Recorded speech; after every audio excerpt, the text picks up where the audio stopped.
OK. Bonjour tout le monde, ça va bien ce matin? Super. Bienvenue à Église 21 ce matin, ça fait super plaisir de vous voir, si vous êtes ici ou que vous soyez à la maison. On est très content d'être avec vous ce dimanche matin très chaud. Donc on vous invite à vous lever si vous voulez pour louer avec nous, avec ce premier chant qui s'appelle Devant le trône du Très-Haut, ou restez assis comme vous voulez, mais on va louer ensemble.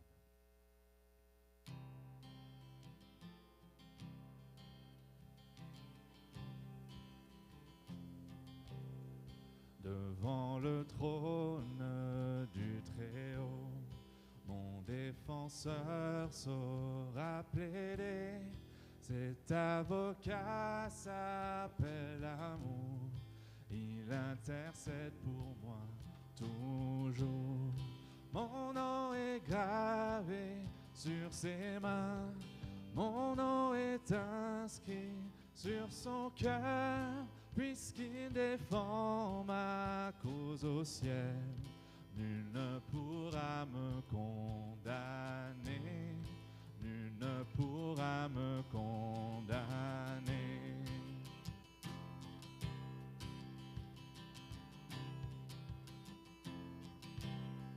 Et quand Satan me fait douter, vient me tenter et m'accuser, je lève les yeux vers celui qui a donné pour moi sa vie.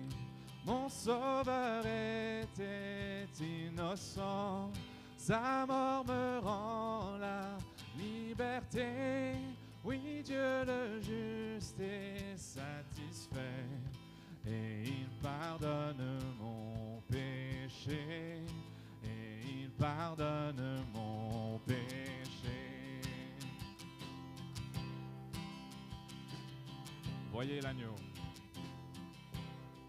Voyez l'agneau ressuscité, il est le roi plein de bonté. Non, il ne changera jamais, lui ma justice, mon bien, ma paix. En lui j'ai la vie éternelle, par son sang il m'a racheté. Pour toujours ma vie est cachée en Jésus mon sauveur, mon Dieu. En Jésus mon sauveur, mon Dieu. En lui j'ai la vie éternelle, par son sang il m'a racheté. Pour toujours ma vie est cachée en Jésus mon sauveur, mon Dieu. En Jésus mon sauveur, mon Dieu.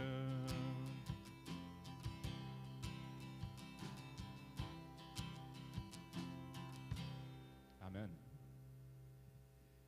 Amen. Salut tout le monde. C'est un plaisir de vous accueillir ici ce matin. Halina toute belle en rouge. Wow! Merci d'y être. Et c'est une joie pour nous toujours de nous rassembler. On continue d'apprendre comment Dieu va utiliser ce moment communautaire pour nous édifier, pour nous encourager. Seulement de commencer en chantant cette chanson, hein, c'est précieux de se rappeler qu'en lui nous avons la vie éternelle, qu'en lui nous avons la liberté. Ça change tout pour nous. Je vais commencer avec quelques annonces. Puis le premier, c'est par rapport à la journée à la plage de Verdun. Là, non, pardon, j'ai besoin de faire des bienvenus, hein, c'est bon, merci. C'est que cette code QR est là, mes amis, pour vous, pour que vous puissiez les scanner. Si c'est votre première fois ici ou à la maison, vous pouvez scanner ça et remplir vos informations. Pourquoi ça c'est important? J'ai dit à tout le monde que les bulletins hebdomadaires nous gardent unis. Ça change tout. quand on est unis, quand on sait qu'est-ce qui se passe. Salut Lévi, Valérie, bonjour. Mais quelle joie de pouvoir se connecter. Une communauté, là, ça passe par les instruments de communication qui nous connectent. Donc, les bulletins est 1, 2, puis pour pouvoir savoir ce qui vous prendre un café, apprendre vos histoires, partager un peu sur notre histoire, ça change tout. OK, les prochaines slides, c'est par rapport à notre journée familiale. Donc, journée familiale, les dimanches 7 août. Ce n'est pas le prochain dimanche, mais l'autre. Préparez-vous, plage de Verdun. Il n'y a pas de rassemblement ici, le 7 août. Donc, s'il vous plaît, partagez ça avec vos amis, puis pensez à ça. Puis, on vous invite fortement à venir avec vos ballons de soccer, vos frisbees. Il y a des Saint-Hubert, des McDonald's, des Tim Hortons, des Pizza proches. Il y a une station de métro qui est proche, parc de skateboard proche. Donc, vous pouvez vraiment venir prêt à une belle journée. On va avoir un moment ensemble à 10 heures. Puis après ça, on va passer toute la journée là-dedans. On est vraiment dans la joie de faire ça. Les prochains, c'est les groupes d'intégration en espagnol. Donc, Dieu nous a bénis à Montréal avec beaucoup d'immigrants qui veulent vivre en mission ou aussi qui veulent découvrir l'Évangile. Nous reconnaissons que leur arrivée dans une nouvelle terre est pleine de défis et nous voulons les supporter jusqu'à ce qu'ils soient capables de vivre leur foi 100% en français. C'est pourquoi nous réfléchissons à débuter un groupe en espagnol qui aidera ces nouveaux arrivants dans leur intégration dans la mission de Dieu au Québec. Si vous êtes intéressé à participer, écrivez-nous à info@église21.ca. Là, je partage ça avec une sœur de l'Église. Puis la sœur de l'Église me dit, mais Norton, ça va créer des boules linguistiques là. Puis ils ne vont jamais sortir de leur boule linguistique. Puis on a fait un plan pour empêcher ça. On veut qu'ils soient genre une semaine dans les groupes de quartiers francophones, une semaine dans les groupes d'aide à l'intégration en espagnol. Le but, c'est vraiment de passer pour ces moments qu'ils sont en transition et apprentissage linguistique et de les aider. Donc, on va être soigneux. Une autre idée qu'on a eue, c'est que les groupes vont fonctionner dès septembre à juin. Puis là, ça termine, puis c'est comme s'il y avait une nouvelle batch de gens intégrés qui s'en vont à 100% en français. Et puis là, on fait ça chaque année, mais notre but c'est vraiment d'aider ces frères et sœurs et ces personnes qui veulent connaître le Seigneur. La raison principale que ça s'est passé, je vous partage, c'est que je suis avec une famille de l'Église et la femme est en train d'apprendre à connaître le Seigneur. Puis elle dit, elle s'assoit ici quand ils sont là, puis elle me dit, je veux savoir plus par rapport à ce que tu enseignes dans la prédication, mais je ne suis pas capable encore en français. Puis là, elle me dit, je veux plus de Jésus, je veux connaître plus de la parole, mais je suis incapable en français encore. Aide-moi. J'ai dit, hop, c'est le temps là. Quand quelqu'un veut plus de la parole, puis a soif, nous, on est vraiment prêts à répondre. Donc, priez pour nous avec ça, là-dedans. On ne veut pas que ça soit des bulles fermées, pas de créer de ghetto, mais on veut être ouvert à ce que Dieu fait à Montréal. Je pense que c'est le temps de prier et on va se lancer dans la parole de Dieu. Prenons un temps de prière ensemble.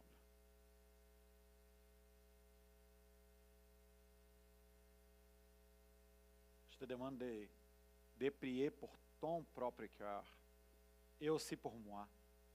Prie pour moi que Dieu nous parle à travers ma vie, puis prie pour ton cœur aujourd'hui, que l'Éternel te donne d'être renouvelés par la puissance de l'Évangile ce matin. Prions.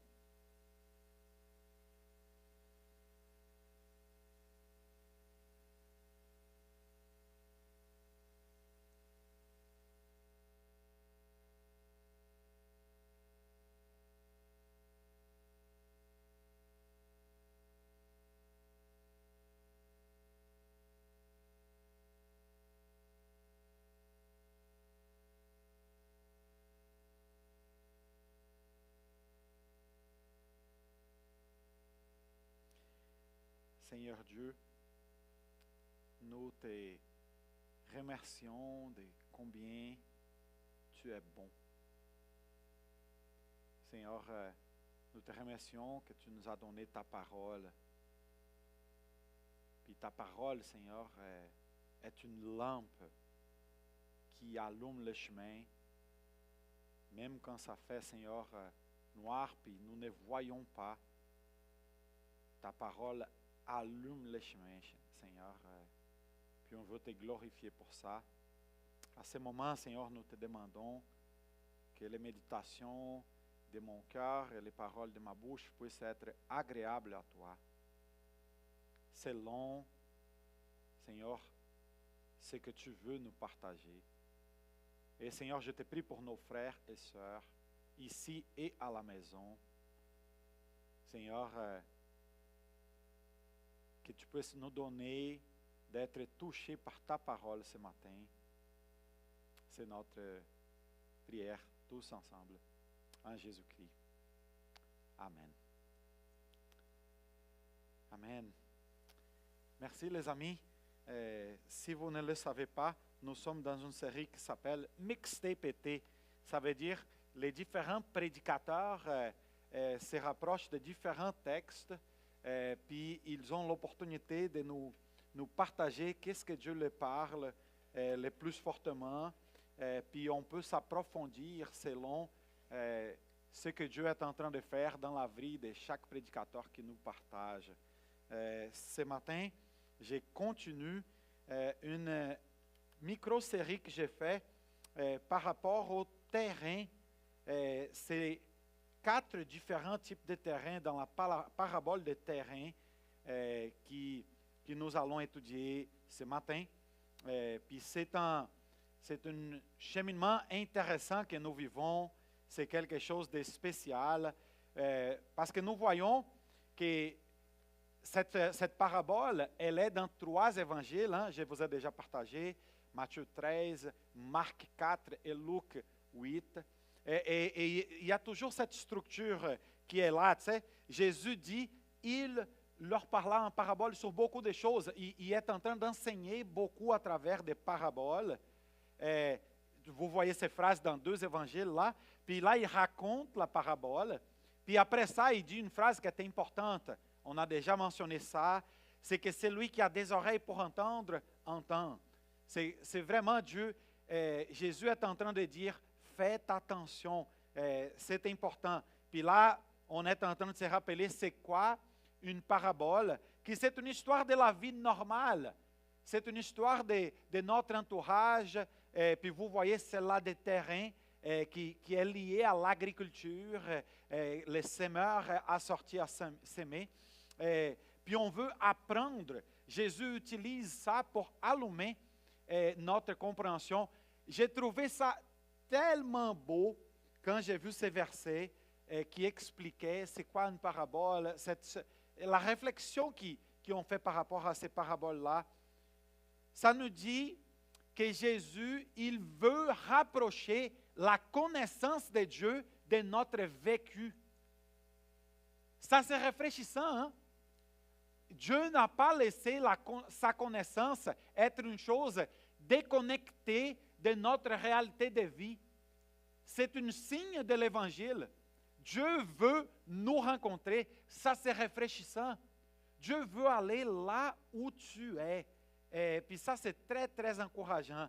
Comme je vous ai dit, c'est dans 3 évangiles. Je vous encourage, pendant qu'on reste dans cette étude-là, je vous encourage à voir, vous pouvez passer au prochain, merci. c'est les trois évangiles-là, Matthieu 13, c'est pas 3, Matthieu 13, Marc 4 et Luc 8.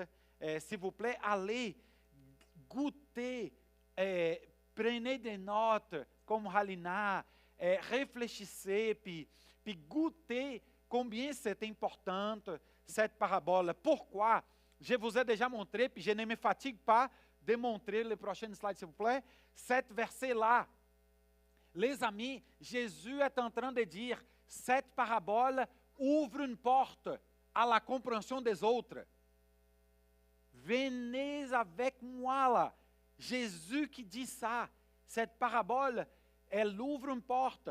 Puis là, dans Marc 4, 33 et 34, Jésus est en train de dire qu'en privé, il expliquait, la Bible nous dit, il expliquait tout à ses disciples. Ça veut dire, c'est nous ici. Ce n'est pas dans l'espace public, c'est en famille. Il y a des explications. C'est ça exactement le but de cette petite série que j'ai faite avec vous. Puis aujourd'hui, on va lire à partir de Luc chapitre 8. Donc, s'il vous plaît, prenez vos Bibles. J'ai décidé de ne pas mettre les textes ici pour vous encourager exactement à ouvrir vos Bibles, soit dans les cellulaires, soit dans les papiers, puis de pouvoir lire vous-même. Je veux vraiment vous encourager à rentrer dans les textes bibliques. Regarde, ça fait quelques semaines qu'on est là, parce que Jésus dit qu'il y a une clé là, donc on veut trouver cette clé. Let's go, Luc 8, de 4 à 15. Je vous donne un petit moment pour les trouver. Puis let's go. Luc 8, 4. Une grande foule se rassembla et des gens virent vers lui de diverses villes. Alors il dit cette parabole. Un semeur sortit pour s'aimer sa semence. Comme il s'aimait, une partie de la semence tomba le long du chemin. Elle fut piétinée et les oiseaux du ciel les mangèrent. Une autre partie tomba sur un sol pierreux. Quand elle eut poussé, elle sécha parce qu'elle manquait d'humidité. Une autre partie tomba au milieu des ronces. Les ronces poussèrent avec elle et l'étouffèrent. Une autre partie tomba dans la bonne terre. Quand elle eut poussé, elle produisit du fruit au centuple. Après cela, Jésus dit à haute voix que celui qui a des oreilles pour entendre, entend. Ses disciples lui demandaient ce que signifiait cette parabole. Il répondit, « Il vous a été donné à vous de connaître les mystères du royaume de Dieu. Mais pour les autres, cela est dit en parabole, afin qu'en voyant, ils ne voient pas, et qu'en entendant, ils ne comprennent pas. Voici ce que signifie cette parabole. La semence, c'est la parole de Dieu. Ceux qui sont le long du chemin, ce sont ceux qui entendent. Puis le diable vient et enlève la parole de leur cœur, de peur qu'ils ne croient et ne soient sauvés. Ceux qui sont sur le sol pierreux, ce sont ceux qui, lorsqu'ils entendent la parole, l'acceptent avec joie, mais ils n'ont pas de racines. Ils croient pour un temps et abandonnent au moment de l'épreuve. Ce qui est tombé parmi les ronces, ce sont ceux qui ont entendu la parole, mais en cours de route, ils la laissent étouffer par les préoccupations, les richesses et les plaisirs de la vie, et ils ne parviennent pas à maturité. Ceux qui sont tombés dans la bonne terre, ce sont ceux qui ont entendu la parole avec un cœur honnête et bon, la retiennent et portent du fruit avec persévérance. Porter du fruit avec persévérance, c'est notre but. Je le sais que Dieu vous invite à ça aussi.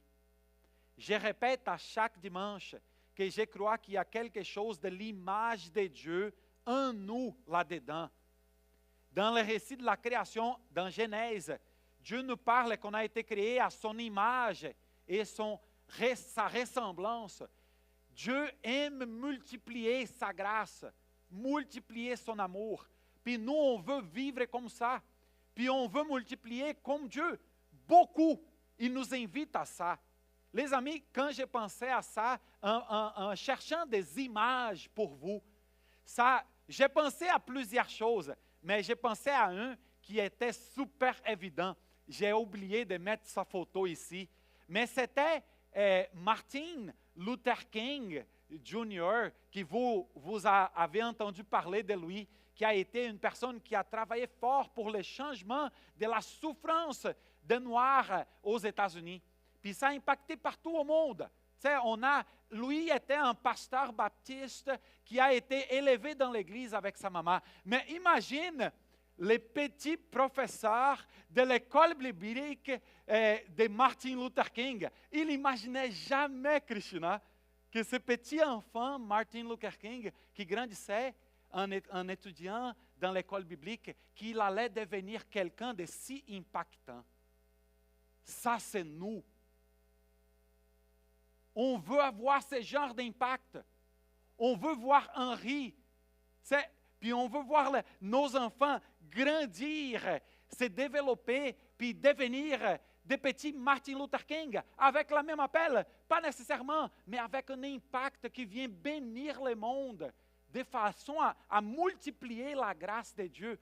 Je vous invite à penser, pendant qu'on étudie cette parabole comme ça, chacun de nous, là, notre désir de voir ce qu'on fait, selon notre appel, notre vocation, que ça puisse se multiplier en bénédiction pour que Dieu soit glorifié. Le texte biblique dit pour qu'il voie vos bonnes œuvres et qu'il glorifie votre Père qui est aux cieux.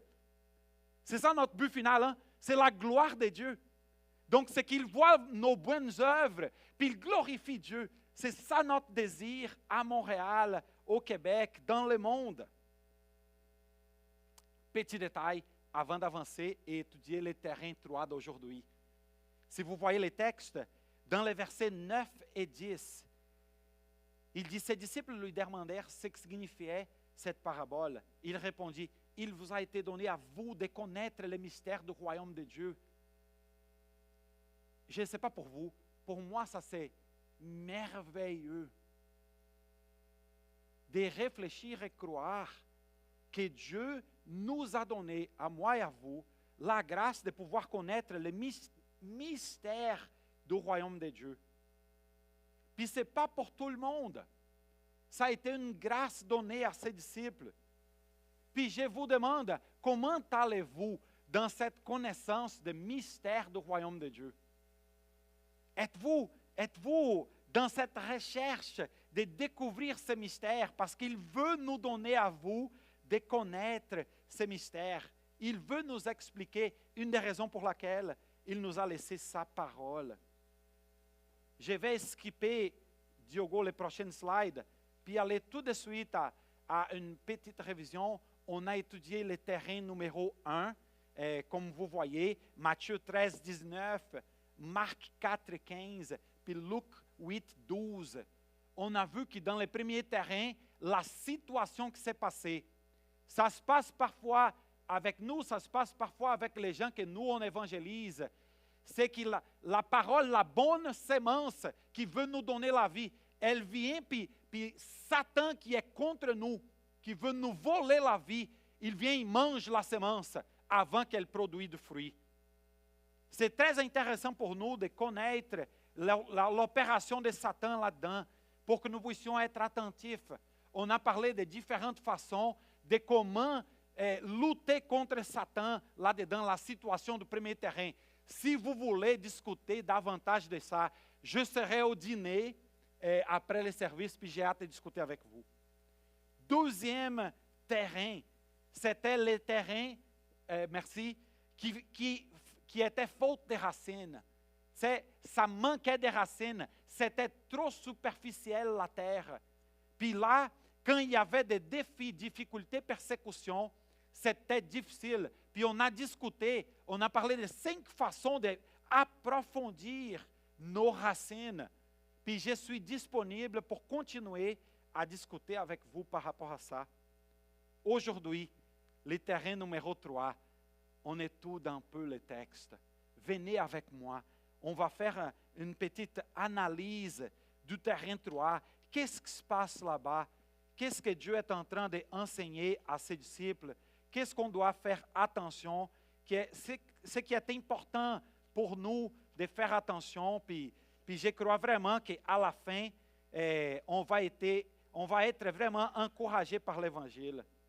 Si vous voyez dans les textes de Matthieu 13, 7, ça commence, on voit que les textes de Matthieu 13, 7, une autre partie tomba parmi les ronces.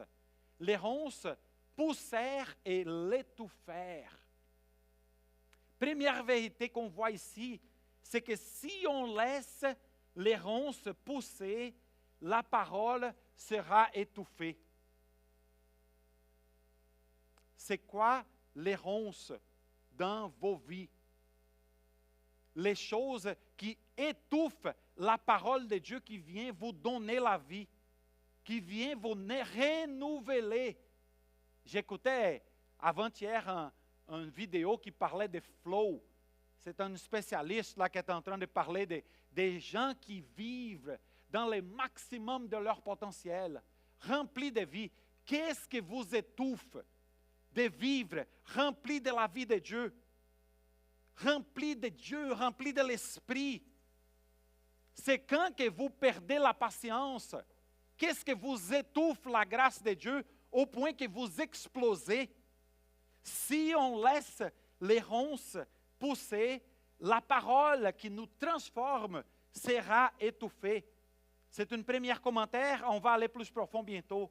Matthieu 13, 22, si vous voyez, il dit, celui qui a reçu la semence parmi les ronces, c'est celui qui entend la parole, mais les préoccupations de ce monde et l'attrait trompeur de richesse étouffent cette parole et les rendent infructueuses. La parole qui peut nous aider à enseigner un petit Martin Luther King, et lui va avoir un impact de transformation du monde. C'est notre impact de multiplication, la multiplication de notre impact sera infructueuse. On ne va pas servir les gens selon nos dons d'une façon qui va porter beaucoup de fruits. Il y a un autre texte qui parle de centuple.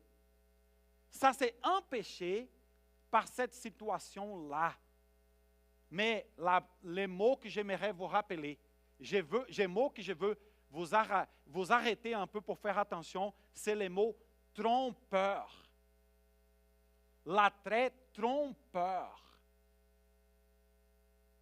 Quand on est trompé, on n'est pas prêt. Quand on est trompé, ça nous prend par surprise. Quand on est trompé, c'est comme si on n'était pas prêt à faire face à cette difficulté, même pas conscient. Aujourd'hui, la parole de Dieu nous appelle à la conscience. Il y a des choses qui veulent nous tromper. Il y a des mensonges. Marc 4, verset 7. Encore, vous le voyez, une autre partie tomba parmi les ronces. Les ronces poussèrent et l'étouffèrent, et elle ne donna pas de fruits. C'est une situation triste de ne pas avoir de fruits. Ça nous attriste le cœur de voir un arbre qui est sec. Marc 4, 19. Je vous invite encore on a déjà lu, il parle de l'attrait trompeur, mais là, il y a une partie ici qui est différente des autres textes. Il dit que des richesses et les passions en tout genre pénètrent en eux. C'est comme si il y avait une influence dans le monde qui n'est pas bonne, puis qui rentre dans nos vies. J'ai fait un travail avec Hensi dans sa formation au ministère pour bien nous servir. Puis le travail qu'on a fait, c'était une analyse des influences dans sa vie. On vient de réviser ça la semaine passée avec Jannick. Les amis, j'ai jeté un œil dans le travail que Renzi a fait, puis j'ai trouvé que ça m'inspirait à vous parler de ça. Quelles sont les choses, les sources d'influence dans vos vies? Puis que parfois, quand on fait une analyse des influences qui sont dans nos vies, il y a des influences qui ne sont pas bonnes. Mais nous, parfois, on est, comme le texte dit, on se trouve surpris par les mauvaises influences. Puis je vous invite ce matin à faire attention. Qu'est-ce qui est en train de rentrer dans vos têtes? Le focus est ici en Marc 4, 19. Ça dit que les passions de tout genre pénètrent en eux. Romains 12, versets 1 et 2 nous rappelle qu'on a besoin de faire attention puis de nous renouveler, de savoir qu'il y a eu des influences mauvaises, puis Jésus nous invite à renouveler de ces influences. Mais les amis, Jacques chapitre 4, 4, toute fois que je dis Jacques, je pense à Jacques Racine, hein? Mais Jacques chapitre 4, ce n'est pas Jacques Racine, mais Jacques dans la Bible, Jacques chapitre 4, verset 4, la Bible est dure avec nous. Si vous me laissez là, je vais lire de la parole. Il parle aux croyants, puis il dit, adultères que vous êtes, ne savez-vous pas que l'amour pour le monde est synonyme de haine contre Dieu? Quelle parole dure! Il nous dit qu'on est en train d'adultérer, c'est comme de trahir Dieu. C'est comme si les passions du monde, Gabriel, ont rentré dans nos vies, puis ont pris la place de l'amour qui devrait être l'amour de Dieu.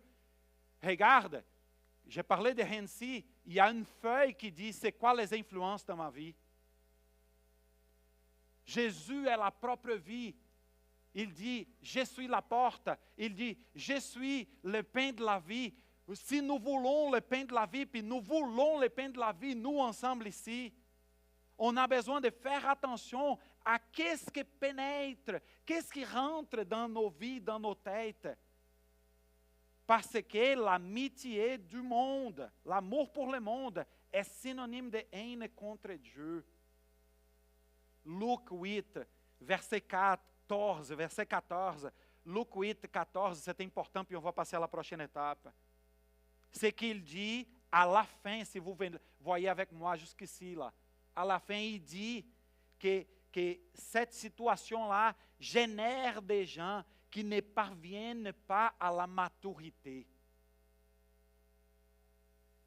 Vous le savez, mon ami Peter Scazzero m'aide beaucoup à réfléchir par rapport à cet aspect de la maturité émotionnelle. De comment est-ce qu'un être humain peut connaître la parole de Dieu, mémorisée, mais c'est comme si la parole de Dieu ne rentre pas dans sa vie. Des gens, puis vous connaissez, puis parfois c'est nous, qui connaissent la vérité, mais c'est une connaissance intellectuelle. Ça ne rentre pas dans leur cœur. Ils ne parviennent pas à la maturité. Mais si vous voulez garder les textes avec vous, Colossiens 1, 28 est vraiment précieux pour nous. Vous qui prenez des notes, il dit, c'est lui que nous annonçons, Jésus.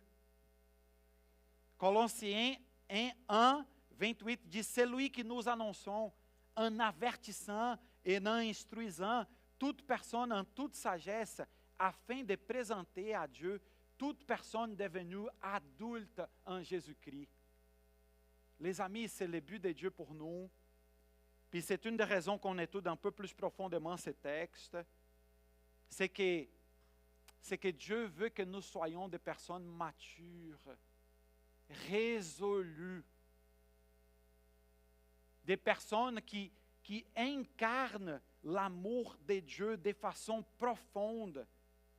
Puis on va voir, on a déjà étudié pendant cette mini-série que nous avons besoin vraiment de faire du travail, de s'ouvrir au travail profond de Dieu en nous, de décider prendre en charge notre croissance spirituelle, de ne pas donner cette responsabilité aux autres. Les prédications sont très importantes pour vous, mais si vous ne prenez pas note, si vous ne continuez pas, la réflexion, puis les lectures, puis la poursuite de Dieu, il y a peu qui peut être fait. Parce que vous le savez là, qui a déjà été à l'école, hein? Je pense à Christina, Marie-Claude, nos enseignantes parmi nous. Est-ce qu'il y a d'autres enseignantes que Marie? Oui, Halina aussi. Mais les amis, avez-vous déjà vu, tu vas à l'école, puis là, tu participes de la classe. Mais là, les étudiants, parfois, ils sortent de la classe, puis c'est comme ça rentrer, puis ça partir. Qu'est-ce qu'il y a pour qu'ils se rappellent? Des devoirs. Le but des devoirs, c'est de continuer la réflexion. Les amis, on veut vraiment vous encourager à continuer la réflexion à la maison. Parce que Jean 10 nous parle que les voleurs existent contre nous, mais Jésus est venu nous donner une vie abondante. Quand Colossiens 1:28 nous parle de grandir vers la maturité, c'est que Colossiens, la Bible est en train de nous parler, c'est que nous, on vit, puis on expérimente cette vie mature et abondante de Jésus en nous, puis ça produit des fruits. Ce n'est pas comme ça dans le cas du troisième terrain. Les gens ne parviennent pas à la maturité. OK, je termine maintenant. Question pratique pour vous. Matthieu 28, Jésus nous laisse sa grande commission. Puis il dit, faites-les des disciples. Allez partout au monde et faites des disciples. Puis je me demande à moi, puis je vous demande à vous. Puis j'ai fait ça doucement. Ce n'est pas pour vous créer de la, comment ça se dit, de la culpabilité, mais c'est pour faire un check là. Jésus nous a parlé de faire de toutes les nations des disciples. Comment ça va ça pour vous? Parce que vous le savez, la question de la maturité est liée à ça. Tu sais, parce qu'une personne mature, d'une façon ou d'autre, est une personne qui est capable de se multiplier dans l'autre. Puis je veux vraiment faire ce fact-check avec vous. Êtes-vous en train de vous investir dans une personne? Les amis, venez avec moi. C'est facile pour nous de dire, mais moi je ne suis pas un pasteur, mais moi je ne suis pas un évangéliste. Mais quand Jésus a donné la grande commission, c'était pour son Église. Puis tu n'as pas besoin de faire ça, at large, avec 1000 personnes. Mais je vous invite vraiment, c'est qui une personne qui est en train de grandir dans la foi, moins mature que vous, dans le cheminement de la foi, avec qui vous vous investissez. Alana Walker, notre étudiante de l'Académie Mouvement Jeunesse, a commencé son académie, puis elle avait pas ça. Puis quand Alana a commencé, Tatiana, qui était son coach, l'a invité à commencer un travail de discipulat avec Anna, qui est la fille de Cynthia. Je ne sais pas si vous êtes avec moi, mais c'est d'essayer d'une façon simple à s'investir dans la vie de quelqu'un d'autre qui peut grandir dans la foi. Ça, c'est un signe de maturité. Puis j'aimerais tellement vous inviter à vivre ça parce que c'est bon. Puis si aujourd'hui, Dieu vous invite à grandir là-dedans, je suis là pour vous servir. Prochaine slide nous fait un résumé du texte d'aujourd'hui. C'est qu'il entend la parole, mais quel est le problème? Hein? Regarde, le premier problème, c'est qu'il y a les préoccupations de ce monde. Il y a l'attrait trompeur des richesses et les passions de tout genre qui pénètrent en eux. Ces trois étouffent la parole. Ces aspects rendent la parole infructueuse ils ne parviennent pas à la maturité. C'est le résumé du texte d'aujourd'hui. J'aimerais passer à travers ces trois aspects, les préoccupations de ce monde, l'attrait trompeur de richesse et les passions en tout genre avec vous. Je vais essayer de faire une réflexion simplifiée.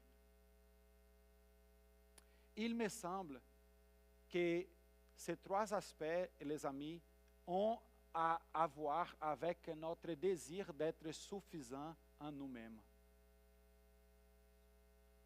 On parlait jusqu'aujourd'hui, moi et Diogo, puis tu sais, parfois on a des désirs dans la vie, on a des vouloirs, puis ces choses ne se passent pas. Puis quand ces choses ne se passent pas, nous, on devient très préoccupés. Puis plusieurs fois, la poursuite des richesses, c'est une fuite. La poursuite des plaisirs, c'est une poursuite de remplir notre cœur des choses parce que notre cœur est vide, on ne sait pas quoi faire. En fait, si vous voyez cette phrase de Viktor Frankl, elle est intéressante. Ça dit là, lisez avec moi, c'est que quand une personne ne peut pas trouver un profond sens à la vie, elle se distrait avec les plaisirs. Tu sais, les plaisirs sont une distraction, un manque de profondeur. Les terrains 2, il n'y a pas de racine, hein? Mais c'est un manque de profondeur, de sens à la vie. Viktor Frankl est un gars très important, a beaucoup influencé ma vie. Si vous ne connaissez pas le livre qui s'appelle In the Search for Meaning, dans la quête, c'est ça la quête du sens dans la vie. Très important. C'était un gars qui a survécu à Auschwitz. Il a tout perdu parce que tout ces temps de guerre en Auschwitz, puis il a vu plusieurs personnes mourir, lui il a survécu. Puis là, il a découvert comment est-ce qu'une personne survit à des choses terribles comme ça. Sens de la vie. Les plaisirs comme distraction, les richesses comme distraction. Même les préoccupations comme distraction du focus. Reviens s'il vous plaît au résumé. Il entend la parole, mais, Diogo, merci. Il entend la parole, mais, c'est les diapos d'avant. Il me semble, mes amis, que les préoccupations, les richesses et les autres passions, j'ai discuté avec Diogo, il me semble qu'il y a une chose en commun entre les trois, j'aimerais vous partager, que c'est notre sens de suffisance, d'autosuffisance sans Dieu. Qu'est-ce qui est, réfléchis un peu avec moi, c'est quoi une préoccupation? Quand tu vois Norton anxieux parce qu'il est préoccupé avec un problème de l'Église, qu'est-ce qui se passe? C'est quoi les mauvaises croyances qui sont là dans ma vie et dans ta vie quand il y a une préoccupation? Il me semble, j'ai discuté avec Diogo, il me semble que le problème qui est là, c'est que nous croyons que nous sommes plus préoccupés avec nous que Dieu qui nous aime. C'est comme si nous, on savait plus c'est quoi qui est le problème, puis Dieu ne le sait pas. Puis c'est comme si je vais prier, puis je ne sais pas même comment prier, parce que je suis prisonnier de cette préoccupation. Regardez que dans le cas des richesses, c'est similaire. J'essaie de faire une chose pareille pour vous. Regardez que dans le cas des richesses, c'est pareil, parce que dans le cas des richesses, c'est l'instabilité. Hein? C'est j'essaie de monter une structure de stabilité autour de moi, d'une façon que il me semble que je suis capable de me protéger des difficultés du monde. Prochaine partie, c'est les passions. C'est comme si je sais plus c'est quoi qui est une vie agréable pour moi que Dieu. Dans les trois cas, les amis, ce que nous voyons, c'est un cœur qui est d'une certaine façon en rébellion contre Dieu. Je n'accepte pas que lui est bon, que lui, il me protège et que lui, il sait c'est quoi qui est plaisant, qui est bon pour ma vie. Dans ces trois cas, il y a une liaison, parce que c'est comme une expérience de foi qui peut nous libérer. C'est de ça qu'on parle aujourd'hui. Puis on veut parler de comment expérimenter ces fruits-là. S'il vous plaît, venez avec moi dans le texte de Philippiens, chapitre 4. Si vous êtes là avec nous, ça fait un bout de temps, vous le savez que je suis profondément touché par ce texte-là, parce que les préoccupations de la vie, c'est un problème pour moi. Philippiens, chapitre 4, si vous êtes avec vos cellulaires ou avec vos Bibles, c'est un texte, on va lire du 4 au 9, c'est un texte qui nous parle de comment vaincre les préoccupations. J'ai dû, mes amis, ça m'a beaucoup aidé, mémoriser ce texte, puis écrire ce texte plusieurs fois, écrire avec mes mains, là. Pratiquer d'écrire pour que ça rentre, puis les préoccupations me laissent. C'est une vie merveilleuse, la vie sans préoccupation. Regarde ce qu'il dit le texte de Philippiens 4, puis là on va prier Dieu là-dedans. Il dit, réjouissez-vous toujours dans le Seigneur. Je le répète, réjouissez-vous. Que votre douceur soit connue de tous les hommes. Le Seigneur est proche. Ne vous inquiétez de rien, mais en toute chose, faites connaître vos besoins à Dieu par des prières et des supplications dans une attitude de reconnaissance. Et la paix de Dieu qui dépasse tout ce que l'on peut comprendre, gardera votre cœur et vos pensées en Jésus-Christ. Enfin, frères et sœurs, portez vos pensées sur tout ce qui est vrai, tout ce qui est honorable, tout ce qui est juste, tout ce qui est pur, tout ce qui est digne d'être aimé, tout ce qui mérite l'approbation, ce qui est synonyme de qualité morale et ce qui est digne de louange. Ce que vous avez appris, reçu et entendu de moi, et ce que vous avez vu en moi, mettez-les en pratique, et le Dieu de la paix sera avec vous. Combattre les préoccupations implique laisser augmenter la présence du Dieu de la paix, la présence sentie du Dieu de la paix. Les amis, je pense que pour le premier sujet, les préoccupations, je vous invite de façon simple et directe à méditer dans ce texte jour et nuit. Le psaume 1 nous parle que l'homme sage est celui qui médite dans la parole de Dieu jour et nuit. Puis si vous voulez rentrer là-dedans, puis vaincre vos préoccupations, je suis avec vous. Écrivez-moi norton.lages@église21.ca. C'est une bataille pour moi. Lire ces textes, puis s'arrêter devant Dieu, comme dit le psaume 46, 10.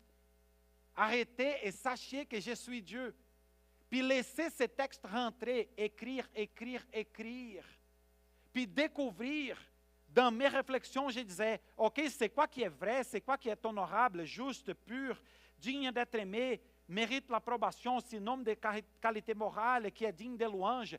J'écrivais ça. Et puis comment est-ce que j'ai rempli ma tête de ça? C'est un devoir que je vous partage. Tu sais, c'est un exercice de remplir une page avec ça.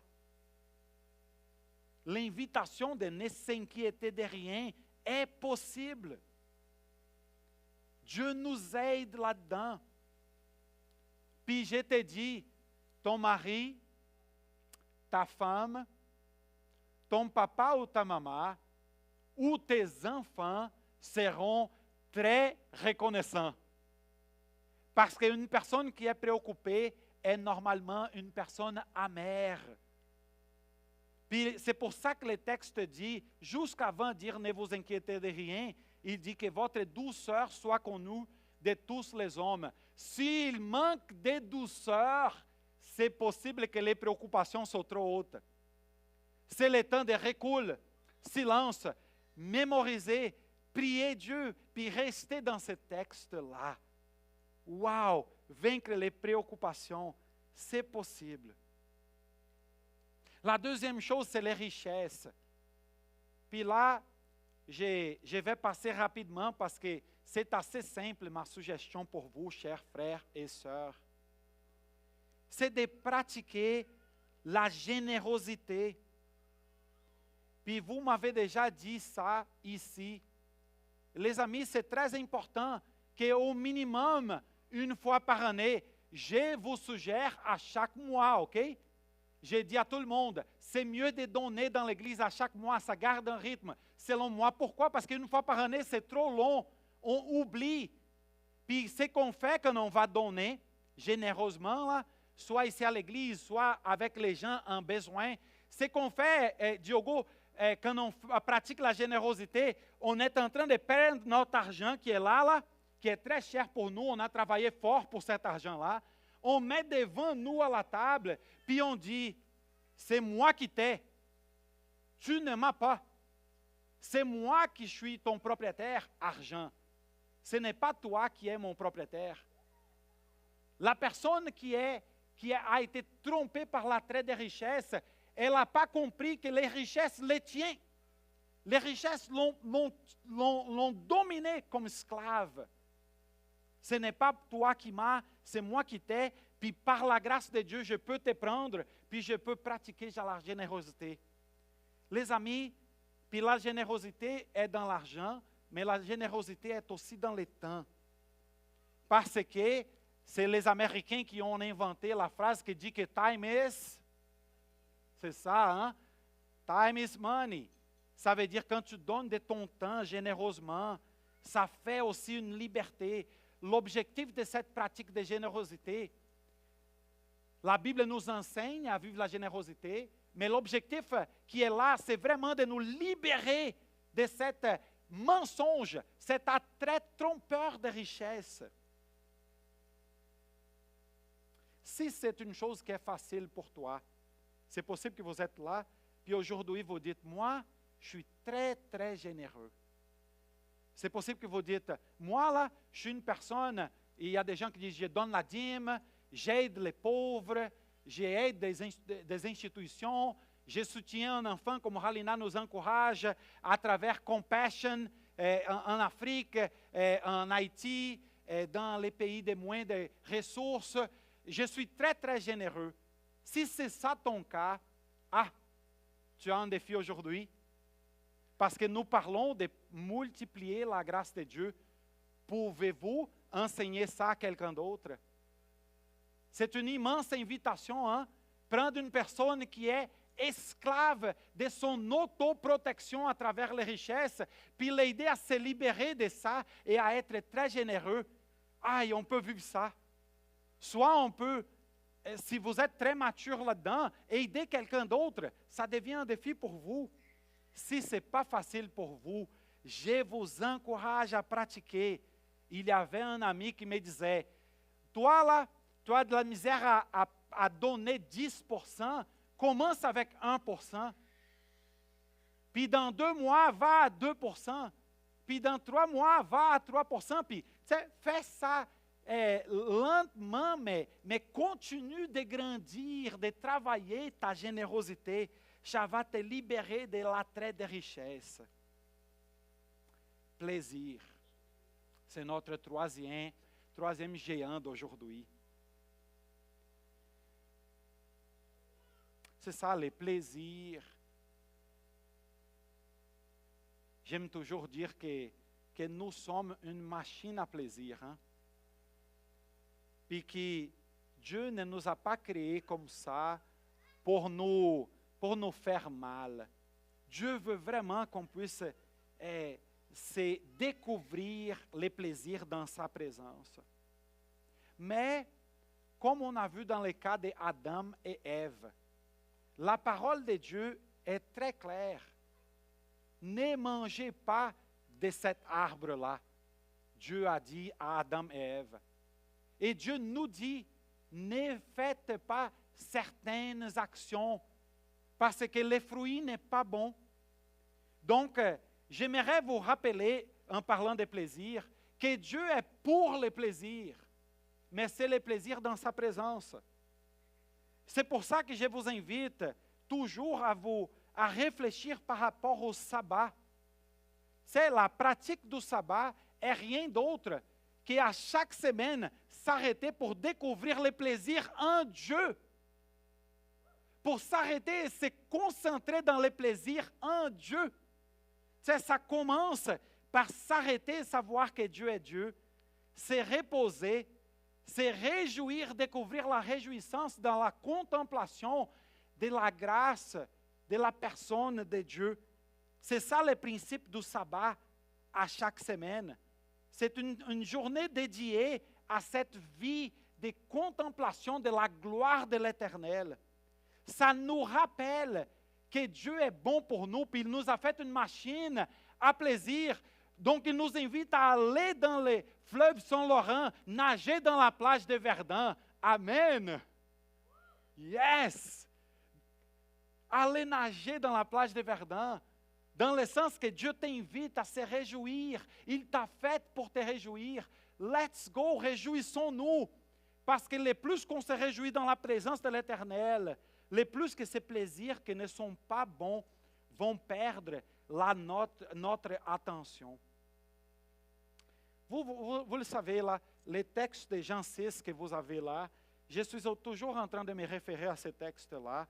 Je pense qu'il y a quelque chose pour nous là-dedans. Que devons-nous faire pour accomplir les œuvres de Dieu, pour vivre une vie de multiplication? Jésus dit, l'œuvre de Dieu, c'est que vous croyez en celui qui l'a envoyé. C'est ça là, c'est de croire qu'il se préoccupe avec toi, qu'il te protège, tu n'as pas besoin de te protéger dans la richesse, dans l'attrait de richesse, puis que tu peux le faire confiance dans ce qui est bon pour toi, les bons plaisirs. C'est de mettre notre foi en Dieu de façon renouvelée à chaque fois. 2 Pierre 1, on va terminer avec ce texte-là. 2 Pierre 1. Les groupes de musique peuvent même commencer à venir. Je vais finir avec ce texte et je vous demanderai de prendre note. Puis de revenir à ce texte-là, parce que ce texte, je pense qu'il a une clé d'enseignement par rapport au texte d'aujourd'hui. Et le texte est le suivant, 2 Pierre 1, de 1 à 11. De la part de Simon-Pierre, serviteur et apôtre de Jésus-Christ, à ceux qui ont reçu, par la justice de notre Dieu et Sauveur Jésus-Christ, une foi du même prix que la nôtre, que la grâce et la paix vous soient multipliées par la connaissance de Dieu et de Jésus notre Seigneur. Sa divine puissance nous a été donnée, tout ce qui est nécessaire à la vie et à la piété, en nous faisant connaître celui qui nous a appelés par sa propre gloire et par sa force.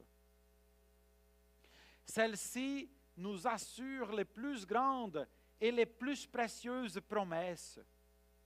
Ainsi, grâce à elle, vous pouvez fuir la corruption qui existe dans le monde par la convoitise et devenir participant de la nature divine. Pour cette raison même, faites tous vos efforts afin d'ajouter à votre foi la qualité morale. À la qualité morale, la connaissance. À la connaissance, la maîtrise de soi. À la maîtrise de soi, la persévérance. À la persévérance, la piété. À la piété, l'amitié fraternelle. À l'amitié fraternelle, l'amour. En effet, si ces qualités sont en vous et se développent, elles ne vous laissent pas inactives ni stériles pour la connaissance de notre Seigneur Jésus-Christ. Quant à celui qui ne possède pas ces qualités, il est aveuglé par sa myopie. Il oublie qu'il a été purifié de ses anciens péchés. C'est pourquoi, frères et sœurs, appliquez-vous d'autant plus à affermir l'appel et les choix dont vous avez été l'objet. Car si vous faites cela, vous ne trébucherez pas. C'est ainsi, en effet, que l'entrée dans le royaume éternel de notre Seigneur et Sauveur Jésus-Christ vous sera largement accordée. J'espère que vous pouvez revenir à ce texte-là de 2 Pierre 1, parce que c'est comme si il y a des descriptions de comment passer à travers la bataille contre les préoccupations, les richesses et les plaisirs. Dieu est avec nous dans ce travail, puis je suis très content de pouvoir continuer à cheminer avec vous pour expérimenter une pleine liberté. Les préoccupations, les richesses puis les plaisirs ne nous seront plus, ou on ne sera plus esclave d'eux. Je ne sais pas si vous souffrez profondément de ça, mais les préoccupations plusieurs fois m'écrasent. Puis je veux vivre cette liberté à chaque jour avec vous.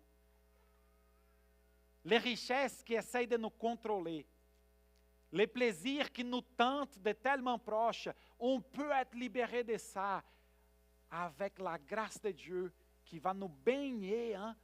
C'est en lui que nous avons cette salut. Les textes disent que c'est croire en Jésus qui nous libère. Je suis super content de célébrer avec vous que nous pouvons être libres de l'esclavage, des plaisirs, des richesses et des préoccupations. Je vais prier, puis Nathan va nous diriger dans les champs. Aimeriez-vous vous mettre debout, puis réfléchir un peu? C'est quoi qui est plus difficile pour vous maintenant? Êtes-vous perdu dans les préoccupations? Êtes-vous esclave d'une tentation des plaisirs? Êtes-vous attaché aux richesses d'une mode que vous vous sentez même esclave de ça? Vous ne pouvez pas être généreux. Ça vous empêche de vivre comme Dieu, une générosité radicale. C'est quoi votre plus grand défi aujourd'hui? Nous allons manger au parc, puis on peut en discuter.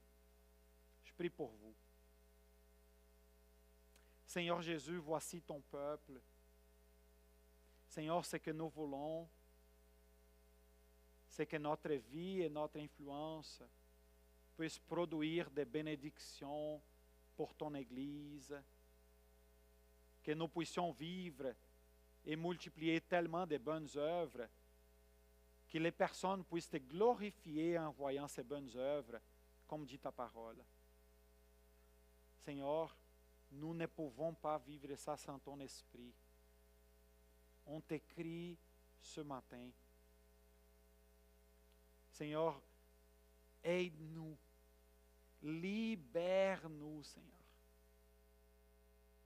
Seigneur, s'il y a quelqu'un parmi nous aujourd'hui qui lutte avec un péché horrible, secret, sale, libère-les, Seigneur, par le sang de Jésus, je te demande, Seigneur. Aide ces croyants à vivre une vie renouvelée avec toi, Seigneur. Seigneur, s'il y a quelqu'un qui ne peut pas être généreux, qui est pris par l'attrait de richesse, Seigneur, libère-les pour que notre Église soit un monde de générosité radicale. Comme on voit dans Actes chapitre 2, que tout le monde puisse bénir les uns aux autres, puis que nous puissions bénir les pauvres et marginalisés de Montréal. Seigneur, s'il y a quelqu'un ici aujourd'hui, surchargé par les préoccupations, rappelle-les, Seigneur, que tu es bon et fidèle. C'est ça que nous allons chanter, Seigneur, que tu es bon et fidèle. Nous prions en Jésus-Christ, Seigneur. Amen.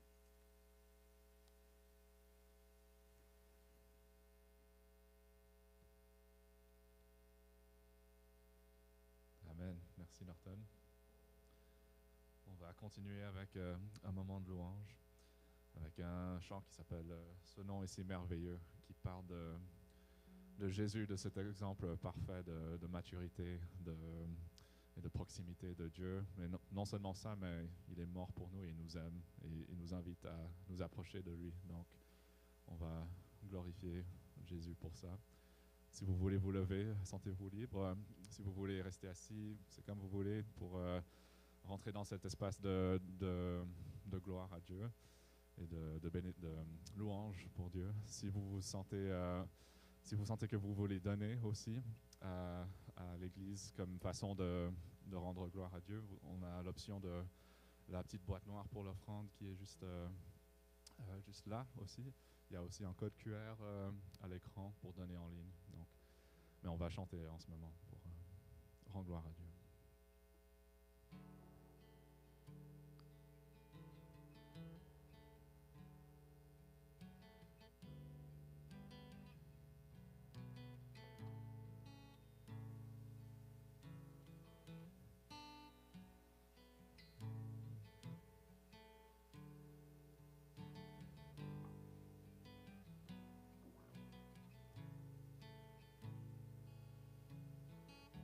Tu étais là dès la création, Fils unique du Dieu très haut. Les mystères de ta gloire révélés en toi, Christ, notre Seigneur. Oh, ce nom est si merveilleux. Oh, ce nom est si merveilleux, le nom de Jésus-Christ, mon roi. Oh, ce nom est si merveilleux, sa beauté est sans pareil. Oh, ce nom est si merveilleux, le nom de Jésus.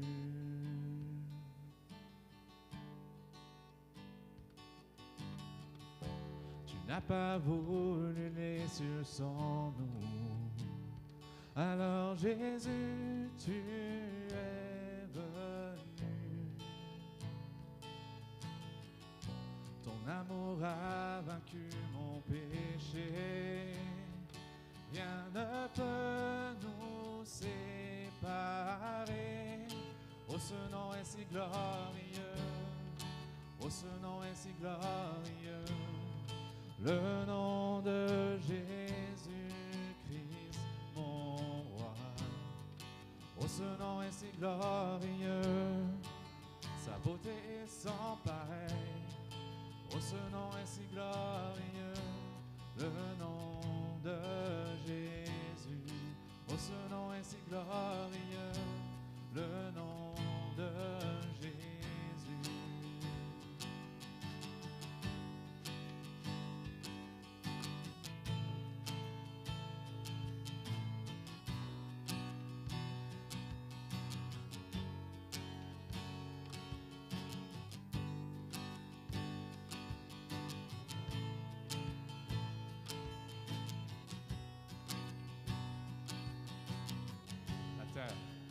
La terre a tremblé, le voile s'est déchiré, désarmant la mort et le péché.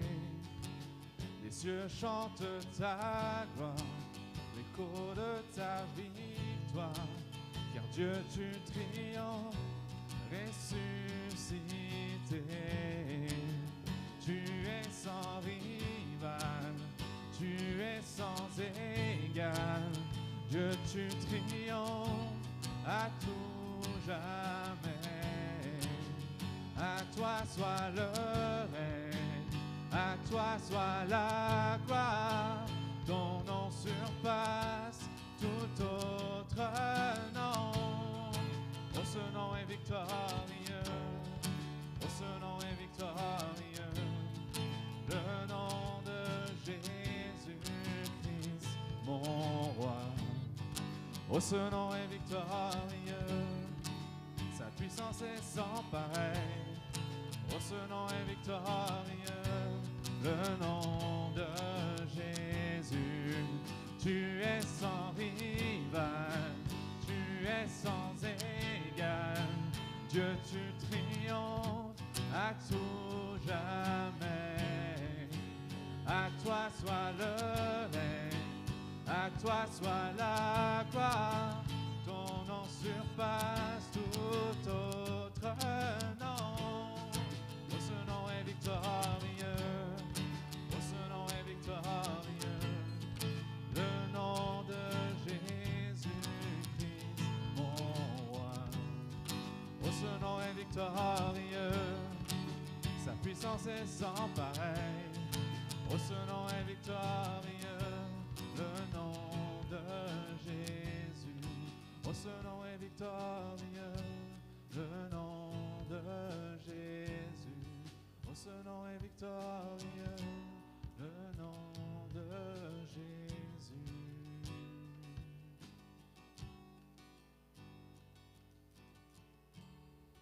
Merci Seigneur. Merci que tu es victorieux par-dessus tout. Merci que rien ne peut tenir devant toi. Qu'on a la confiance, on peut avoir la confiance et la puissance en toi. Merci pour ton sacrifice pour nous.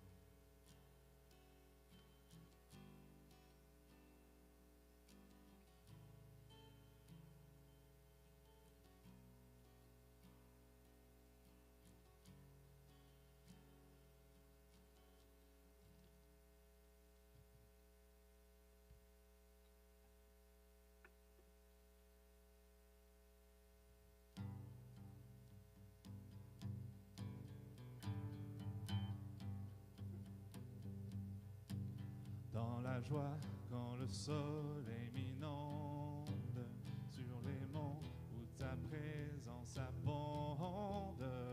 Oh. Jésus, je te suivrai. Dans la peine, quand mon âme sombre, dans la vallée du deuil et de l'ombre.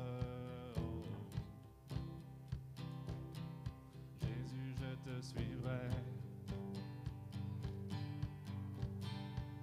car tu es mort pour moi, et je vivrai pour toi. Tu t'es offert sans rien garder, tu as souffert pour me sauver. Oh. Jésus, je te suivrai. Je t'aimerai plus que la vie, te servirai malgré le prix. Oh. Jésus, je te suivrai. Confiant quand ma foi est profonde, dans le doute quand ma paix semble fondre. Jésus, je te suivrai,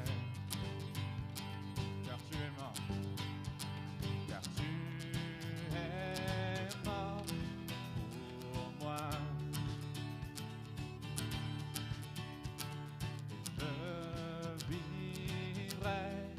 Pour toi, tu t'es offert sans rien garder, tu as souffert pour me sauver. Oh. Jésus, je te suivrai, je t'aimerai plus que la vie, te servirai malgré le prix. Oh. Jésus, je te suivrai. Oh, oh, oh, oh.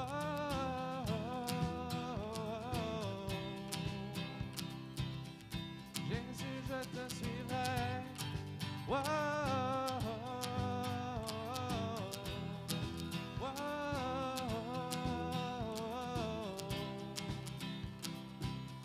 Jésus, je te suivrai, car tu es mort, car tu es mort pour moi. Et je vivrai pour toi, car tu es mort, car tu es mort pour moi.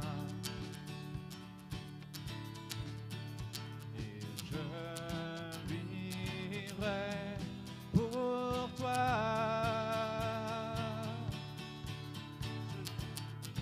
Offert sans rien garder, tu as souffert pour me sauver. Oh. Jésus, je te suivrai, je t'aimerai plus que la vie, te servirai malgré le prix. Oh. Jésus, je te suivrai. Oh, oh, oh, oh.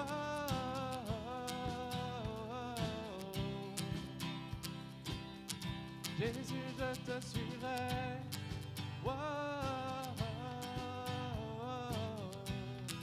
oh, oh.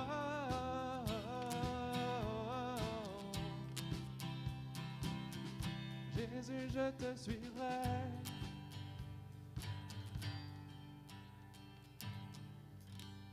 Amen.